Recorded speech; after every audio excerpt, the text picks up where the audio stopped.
سورہ انجیل بیان مقدس متی سورہ پر لکھا گیا انجیل بیان اس کا 20واں باب اور اس کی 10ویں آیت سے 16ویں آیت میں جو مرحوم ہے.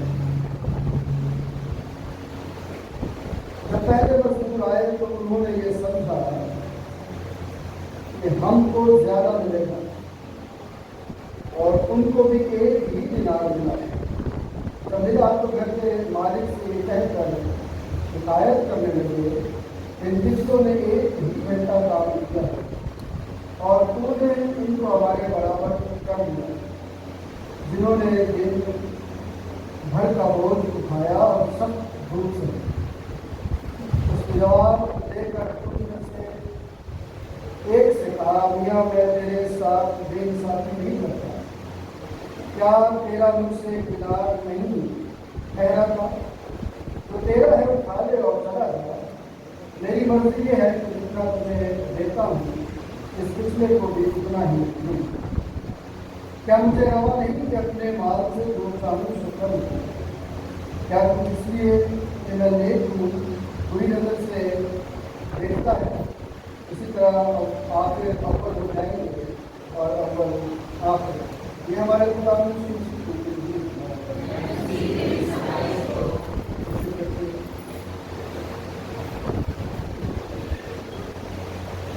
خداوند کا شکر ادا کرتا ہوں.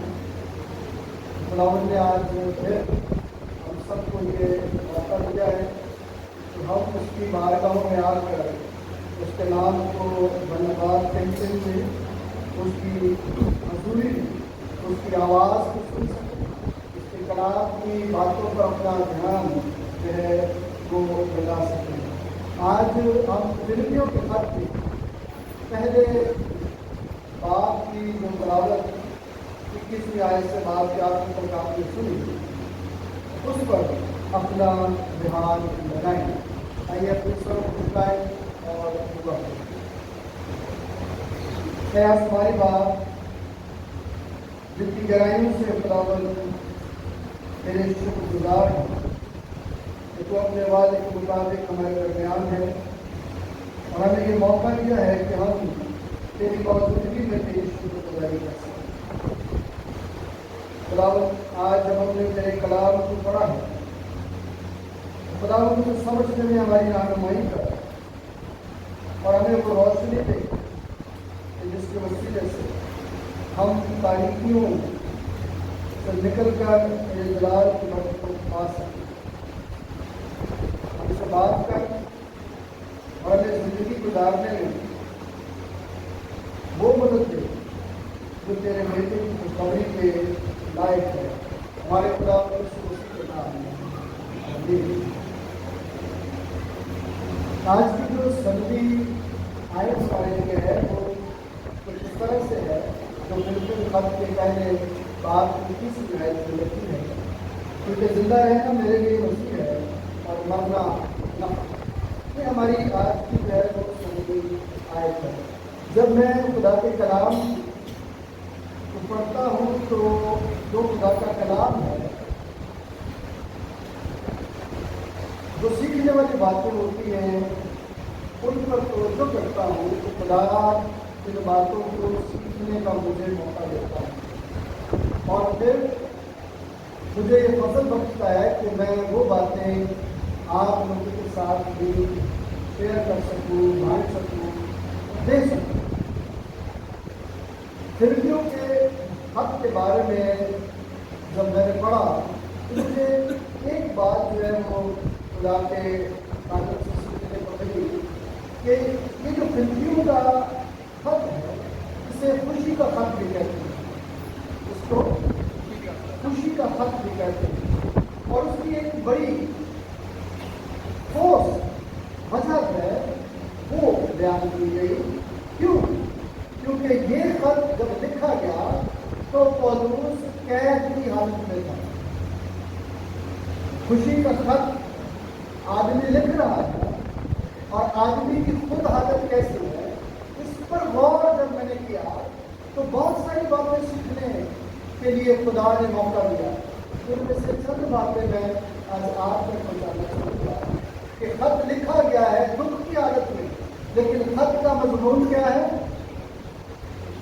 خوشی. آدمی تکلیف میں ہے، آدمی دکھ میں ہے، آدمی مصیبت میں ہے، آدمی جو ہے وہ اظہار آسانی سے گزر رہا ہے، آدمی جو ہے اس کا بدن جو ہے وہ دکھ میں، مصیبت میں زخمی ہے، لیکن روح جو ہے وہ خوشی کا اظہار ہے. یہ ایک مسیحی کی زندگی کا خاصہ ہے، ایک مسیحی کی زندگی کا خاصہ ہے. اگر آپ پولس کی زندگی پر اپنا دھیان لگائیں تو پولس کی زندگی جو ہے، جب وہ یہ الفاظ ادا کرتا ہے جو آپ نے 21ویں آیت میں سنے، کیونکہ زندہ رہنا میرے لیے کیا ہے؟ مسیح.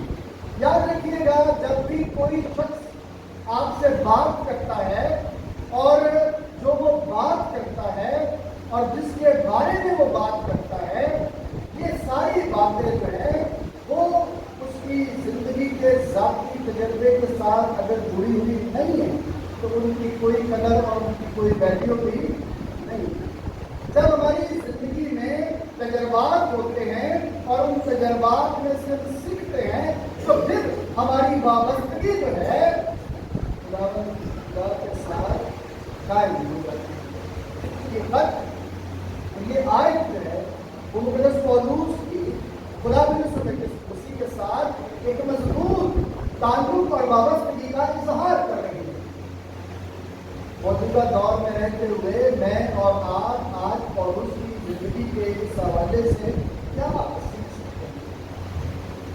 پولوس جو ساؤل تھا اور اس نے اپنی ابتدائی زندگی میں اپنے دین کے مطابق اپنے خدا کے احکام کو اس طور سے یاد رکھا ہوا تھا کہ اس احکام کی نافرمانی کرنے والے کو وہ برداشت نہیں کرتا. اور یہی وجہ تھی کہ وہ مسیحیوں کو مارنے کے در پہ رہتا. اب پولوس جب وہ بنا ہے تو اس کی زندگی میں تبدیلی آ گئی. ایسے نہیں اس نے کہا تھا کہ اب جو مسیح میں ہے وہ کیا ہے؟ نیا مخلوق ہے. تو اس نے نئے مخلوق ہونے کے اظہار کو اس آیت میں پرو کیا تاکہ میں اور آپ بھی یہ سمجھ سکیں، یہ جان سکیں کہ خدا مسیحیوں کی اظہار ثانی میں بھی ان کو کبھی تنہا نہیں. وقت ہماری زندگیوں میں اس طور سے آگے بڑھتا چلا جا رہا ہے کہ ہم اپنی زندگی میں پولوس نے جو مجھے اور آپ کو سکھایا ہے اپنی زندگی کے حوالے سے، کیونکہ وہ یہ کہتا ہے کہ زندہ رہنا میرے لیے کیا ہے؟ مسیح ہے. زندگی کا مقصد اس نے بیان کر دیا. آج میری اور آپ کی زندگی کے کئی ایک مقاصد ہیں. ان مقاصد کے فوائد ہم ڈھونڈتے رہتے ہیں.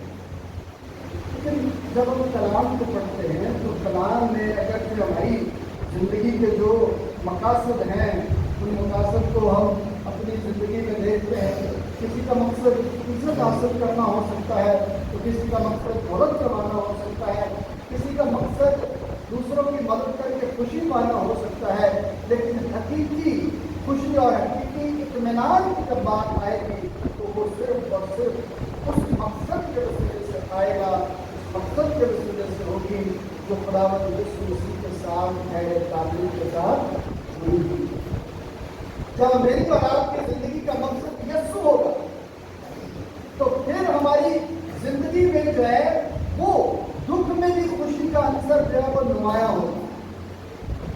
اگر میری اور آپ کی زندگی میں یسوع موجود نہیں ہے تو پھر میری اور آپ کی زندگی میں جو ہے وہ خوشی نہیں ہوگی بلکہ شکوے اور شکایتیں ہوں گی.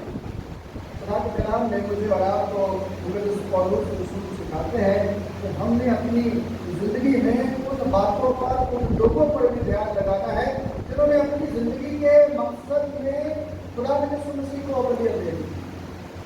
اگر آپ نماز کتاب پڑھتے ہیں تو شہید کی زندگی کا مقصد کیا تھا؟